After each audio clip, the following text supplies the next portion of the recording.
Hello, and welcome to this GMS tutorial.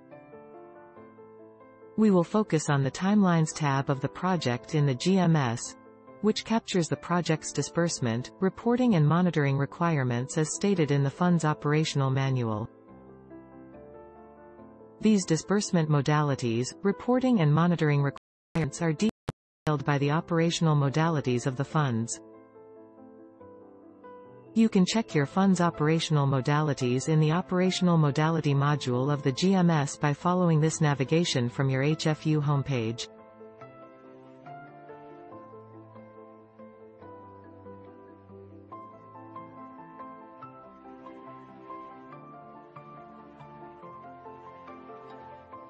Please check if the operational modalities are up to date. If they are incorrect in the GMS, it will have an important impact on the project's timelines. If this is the case, please contact GMS support. Based on the operational modalities saved in the system, the GMS automatically links the project to its according requirements when its budget is cleared. It is hence at budget cleared stage that HFU officers must create the timelines. To do so, go to the Timelines tab of the project. In this tab, you will find at the top the Operation Modality Details section.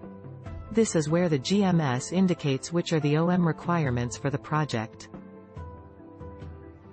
To determine which are the disbursement, reporting and monitoring requirements and populate this section, the GMS draws upon the project's characteristics, including the risk level of the partner on budget approval,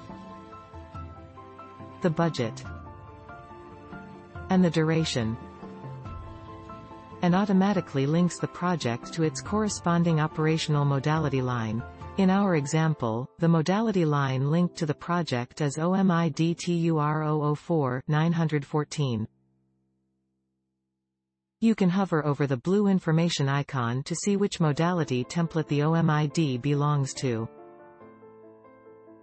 This code helps you to identify the correct line in the Funds OM template.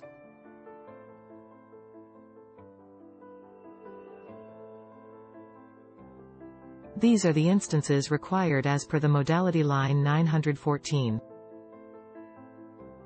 As stated before, these requirements are automatically captured in the Operation Modality Details section of the Timelines tab.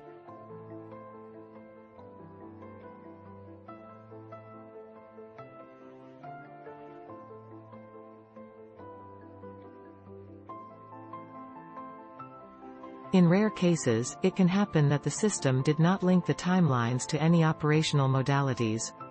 Instead of the linked OMID and the number of required instances, you will find this unpopulated section, with a red tooltip. This rare case occurs when the project's duration or budget exceeds the threshold as set by the OM. In this case, the fund manager must add a waiver, justifying why the project was authorized to go beyond the thresholds. To learn what to do in this specific case, please watch our dedicated tutorial, available in the description of this video. The error icons in the top section indicate that the instances have not been created yet. Based on this data, HFU officers must create the required instances in the dedicated fields of the Timelines tab.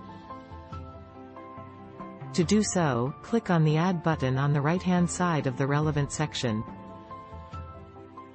Select the report type, the date you wish to have the reporting or monitoring template be activated on the GMS and the due date of the instance. Tick the Is Mandatory box if it is mandatory for the partner and the Trigger alert if you wish to have a notification sent when the instance is activated. Then, click on Save. Once you click on Save, the report is labeled OM compliant by the system. And the error icon disappears from the top section.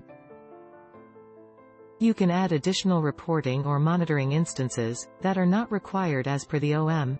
These instances will not be labeled OM compliant. Conversely, it is possible to cancel a reporting or monitoring instance that is required as per the OM. We call it waiving an instance. However, for accountability reasons, only the fund manager has the admin rights on the GMS to add a waiver and cancel the requirement. Once you have created all the instances, you can send the timelines to, under Authorization, for the fund manager to add waivers if any, and validate the timelines. To do so, click on Send to under Authorization. The fund manager can then add waivers if necessary. To learn how to add waivers, please watch our dedicated tutorial, available in the description of this video. If you don't need to add waivers, you can continue this tutorial. Instead of validating the timelines, the fund manager or program officer business role can send the tab back to HFU officers for action by clicking on Back to Timelines Active. This workflow is only indicative and does not have any repercussion on your edit rights in the Timelines tab. You can create instances at any point of this workflow. To authorize the timelines and requirements applicable to the project, only the fund manager and the program officer business roles can tick this box and click on Save. Similarly, the fund manager and program officer business role can also click on Authorize Timelines. The system will then automatically confirm and save the information inserted in this tab. Congratulations, your project's timelines are saved in the system. You can now generate the grant agreement. When the project is approved, the GMS will automatically activate the instances on the active dates inputted, and send the alert if the trigger alert box was ticked. You can also activate the instance manually, by clicking on Activate.